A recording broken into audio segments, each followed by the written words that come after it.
শুরুতেই জানিয়ে দেব আমাদের হাতে থাকা আজকের সর্বশেষ বাংলা আপডেট সংবাদ। শেখ ফজিলুত্তোন্নেছা মুজিব হলের নাম ফেরত চেয়ে বাকৃবিতে ছাত্রীদের বিক্ষোভ। এরপর জানিয়ে দেব লন্ডন ক্লিনিকে খালেদা জিয়ার আরও কিছু স্বাস্থ্য পরীক্ষার পরামর্শ চিকিৎসকদের। এরপরে জানিয়ে দেব হাসিনাকে ফেরত চাওয়ার সঙ্গে ভারতে তার স্ট্যাটাসের কোনো সম্পর্ক নেই, মন্তব্য করেছেন পররাষ্ট্রের মুখপাত্র। সর্বশেষ জানিয়ে দেব বিএনপির বিরুদ্ধে ষড়যন্ত্র থামেনি, মন্তব্য করেছেন শরীফউদ্দিন জুয়েল। এতক্ষণ শুনছিলেন সংবাদ শিরোনাম, এরপর বিস্তারিত। শেখ ফজিলুত্তোন্নেছা মুজিব হলের নাম ফেরত চেয়ে বাকৃবিতে ছাত্রীদের বিক্ষোভ। বাংলাদেশ কৃষি বিশ্ববিদ্যালয়ের বাকপ্রি শেখ ফজিলুত্তোন্নেছা মুজিব হলের ছাত্রীরা হলের নাম বহাল রাখার দাবিতে বিক্ষোভ করেছে। বৃহস্পতিবার 9 জানুয়ারি রাত 11:30টার দিকে শিক্ষার্থী হলের নাম ফেরত চেয়ে বিক্ষোভ করে। বাকৃবির সর্বশেষ সিন্ডিকেটের হলের নাম পরিবর্তন করে জুলাই 36 রাখা হয়, কিন্তু শিক্ষার্থীরা এটি মেনে নেননি। পরে বিশ্ববিদ্যালয় প্রশাসনের সাথে বাকবিতণ্ডা হলেও সমাধান না হওয়ার হল থেকে বের হয়ে বিক্ষোভ মিছিল করে বিশ্ববিদ্যালয়ের উপপর্যায়ের বাসভবনের সামনে উপস্থিত হয়ে স্লোগান দিতে থাকে। এখন তারা হলের সামনে নাম ফেরত চেয়ে আন্দোলন করছে। বৃহস্পতিবার রাত 11:30টার দিকে মানি না মানব না, দাবি মোদের একটাই, হলের নাম ফেরত চাই স্লোগান দিতে থাকে। রাত 1টার দিকে তারা হলে ফিরে যায়। জানা যায় গত বছরের 30 ডিসেম্বর তারিখে অনুষ্ঠিত সিন্ডিকেটের 327তম অধিবেশনে গৃহীত 7 নং সিদ্ধান্তমূলে বাংলাদেশ কৃষি বিশ্ববিদ্যালয়ে বিদ্যমান নির্মাণাধীন হলসমূহ, নতুন ভবন এবং স্থানের নাম পরিবর্তন হয়েছে। পরবর্তী নামসমূহ হলো বঙ্গমাতা শেখ ফজিলুত্তোন্নেছা মুজিব হলের পরিবর্তন নাম জুলাই 36 হলো রোজি জামাল হল থেকে কৃষিজ্ঞান হল, নির্মাণাধীন নতুন ছাত্র হল অথবা অন্য যে নামে থাকুক না কেন থেকে বেগম খালেদা জিয়া হল, পরমাণু বিজ্ঞানী ডক্টর এম.এ. অজাদ মিয়া পিএইচডি ডরমেটর পরিবর্তে নাম শহীদ সাদ ইবেন মমতাজ পিএইচডি ডরমেটরি, নতুন অতিথি ভবন গেস্ট হাউস থেকে কৃষিবিদ গেস্ট হাউস এবং বঙ্গোত্তর চত্বরের পরিবর্তন নাম সমর্থন চত্বর। শিক্ষার্থীরা তাদের লিখিত অভিযোগে বলেন, প্রভোস্ট ম্যাম অভিভাবকদের দায়িত্ব পালন করতে পারেন নাই। প্রক্রিয়াল বডি এবং ছাত্র বিষয়ক উপদেষ্টা হল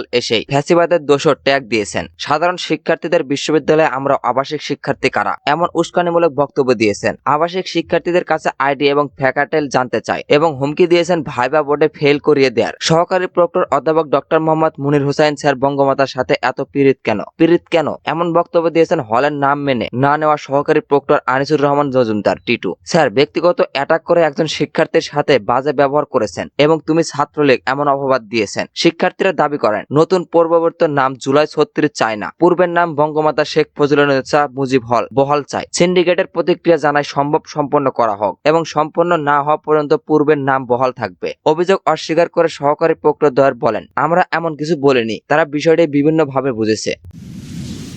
লন্ডন ক্লিনিকে খালেদা জিয়ার আরও কিছু স্বাস্থ্য পরীক্ষার পরামর্শ চিকিৎসকদের।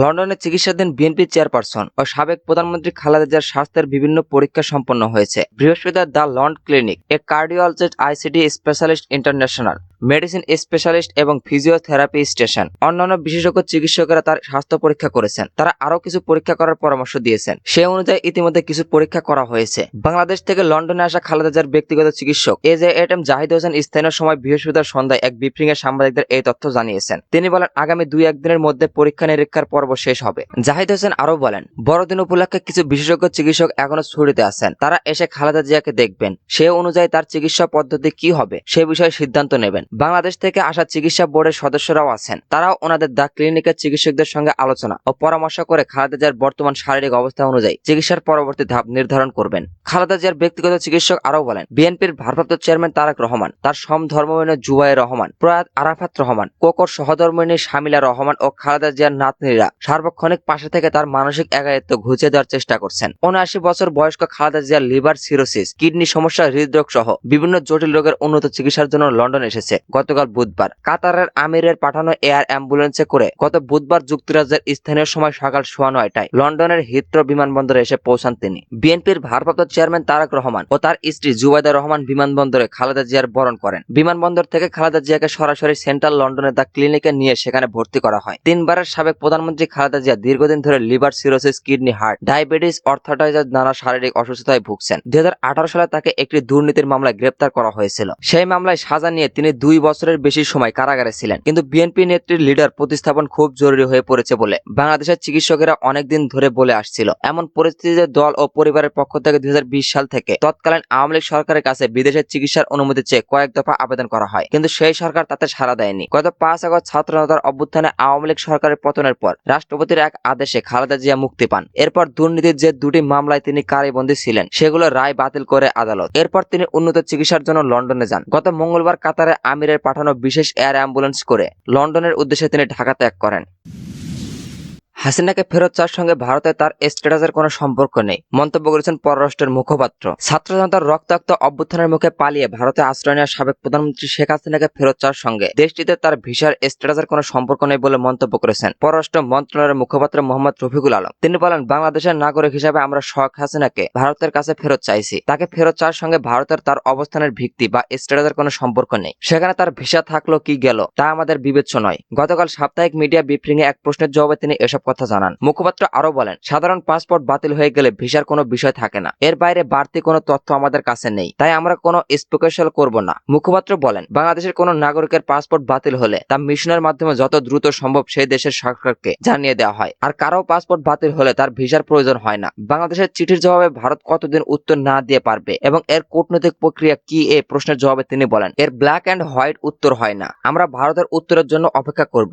মিস্টার আলম খোলসা করেই বলেন, আমরা শেখ হাসিনাকে ফেরত চেয়ে চিঠি দিয়েছি, এখন আমরা অপেক্ষা করব। এ বিষয়ে আসলে কোনো ধারাবাহিকতা নিয়ম নেই। আমরা অপেক্ষা করছি বাংলাদেশ নাগরিকদের ভিসা দেওয়া সংক্রান্ত এক প্রশ্নের জবাবে তিনি বলেন, আমরা প্রত্যাশা করি ভারত যাতে ইচ্ছুক বাংলাদেশি নাগরিকদের ভিসা দেওয়ার বিষয়টি স্বাভাবিক করতে তারা পদক্ষেপ নেবে। ভারতীয় নাগরিকদের জন্য বাংলাদেশের ভিসা সীমিত করা হবে কিনা জানতে চাইলে মুখপাত্র বলেন, এটা স্বরাষ্ট্র মন্ত্রণালয়ের কাজ, নিশ্চয়ই মন্ত্রণালয় বিবেচনায় রেখেছে। এছাড়া জুলাই গণহত্যা বিষয়ে আগামী সপ্তাহের মধ্যে জাতিসংঘের ফ্যাক্টস ফাইন্ডিং কমিটির কাছে সব তথ্য দেওয়া হবে।